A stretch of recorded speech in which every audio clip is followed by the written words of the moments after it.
Good evening, শুভ সন্ধ্যা সবাইকে। দেব family ব্লগের পক্ষ থেকে আপনাদের সবাইকে স্বাগত।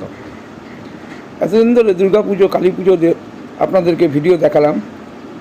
আজকে ছট মাইয়ার পুজোতেও ভিডিও করতে চলে আসলাম আমাদের বাড়ির সামনে ধোপা পুকুরে। আপনাদেরকে সেই ভিডিওগুলো দেখাবো এবং ছট মাইয়া সম্বন্ধে যা যা জানি সেগুলো জানাবো। তবে চলুন ভিডিওটা শুরু করা যাক। ভিডিওটা শুরু থেকে শেষ অবধি সবাই দেখবেন, স্কিপ করবেন না, নাহলে অনেক ভালো ভালো তথ্য আপনাদের সামনে আসবে।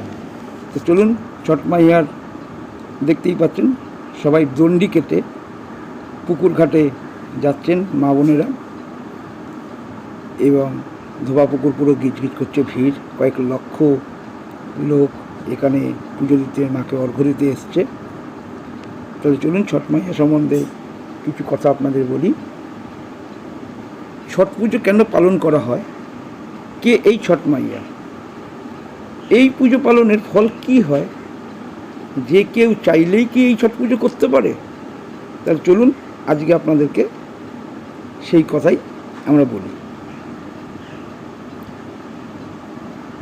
ছট পুজো শুধু একটি ধর্মীয় অনুষ্ঠান নয়, এটি প্রকৃতি, পরিবার, শৃঙ্খলা ও দেবত্বের এক গভীর সংযোগের প্রতীক।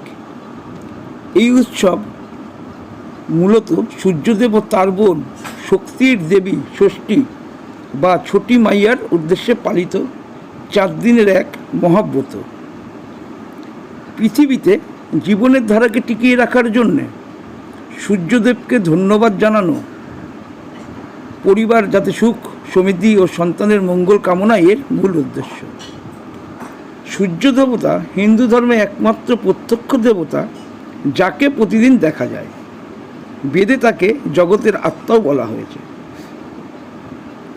বিশ্বাস করা হয় সূর্যের কিরণ রোগ জীবাণু দূর করে, দীর্ঘ জীবন ও আত্মবিশ্বাস প্রদান করে। তাই ছট পুজোয় সূর্যের আরাধনা ভক্তির কেন্দ্রে অবস্থান করে।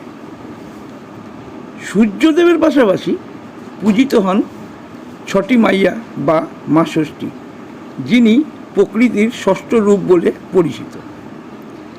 তাকে সন্তানের রক্ষাকর্তা ও পরিবারের কল্যাণ দেবী হিসাবে পুজো করা হয়।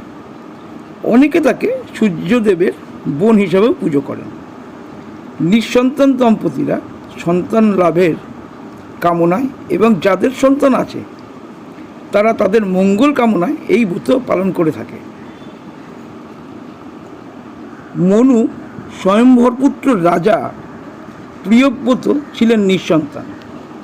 মহর্ষি কাশ্যপের পরামর্শে যজ্ঞ করার পর তার স্ত্রী মালিনী একটি মৃত পুত্র সন্তানের জন্ম দেন এবং মৃত সন্তান প্রসব করায় তার স্ত্রী মালিনী শোকে আত্মহত্যা করতে গেলে দেবী ষষ্ঠী আবির্ভূত হন এবং মৃত শিশুকে জীবিত করে তোলেন। সেই থেকেই দেবীর পূজার প্রচলিত হয়েছে বলে বিশ্বাস। মহাভারতে উল্লেখ আছে যে রাজ্য হারানোর পর দ্রৌপদী ঋষিভূমির পরামর্শে সূর্যদেবের আরাধনা করেছিলেন এবং এই আরাধনার ফলে পাণ্ডবরা তাদের হারানো রাজ্য ফিরে পেয়েছিলেন। সেই থেকে ছট পূজার আধ্যাত্মিক তাৎপর্য আরও বৃদ্ধি পায়। সূর্যের একনিষ্ঠ ভক্ত কর্ণ প্রতিদিন নদীর জলে দাঁড়িয়ে সূর্যের উদ্দেশ্যে অর্ঘ্য দিতেন।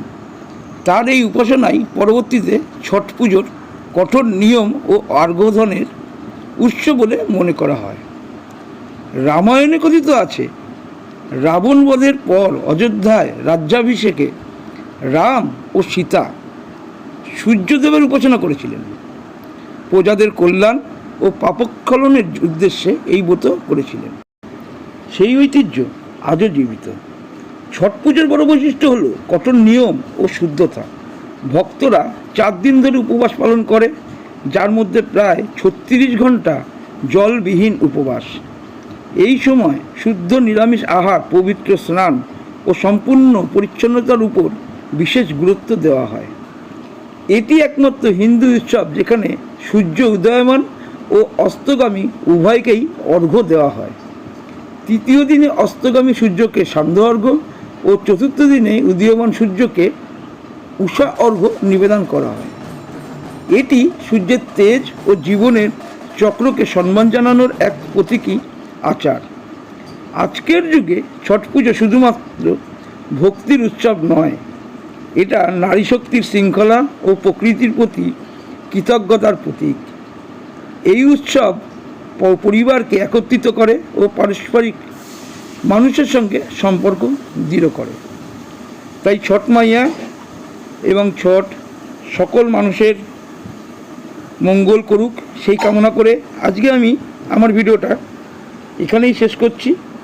যদি আমার ভিডিও ভালো লাগে লাইক শেয়ার সাবস্ক্রাইব অবশ্যই করবেন এবং নতুনদের বলবো আমার চ্যানেলটাকে সাবস্ক্রাইব করে নিতে, নাহলে আমার ভালো ভালো ভিডিওগুলো আপনারা দেখতে পাবেন না, কারণ আমি সব যত ভিডিও তুলি এই চ্যানেলে দিই এবং আপনাদের দেখার উদ্দেশ্যে। তাহলে আজকের মতো ভিডিওটা এখানেই শেষ করছি। ভালো থাকবেন, সুস্থ থাকবেন এবং দেখতে থাকবেন দেখ ফ্যামিলি ব্লগ।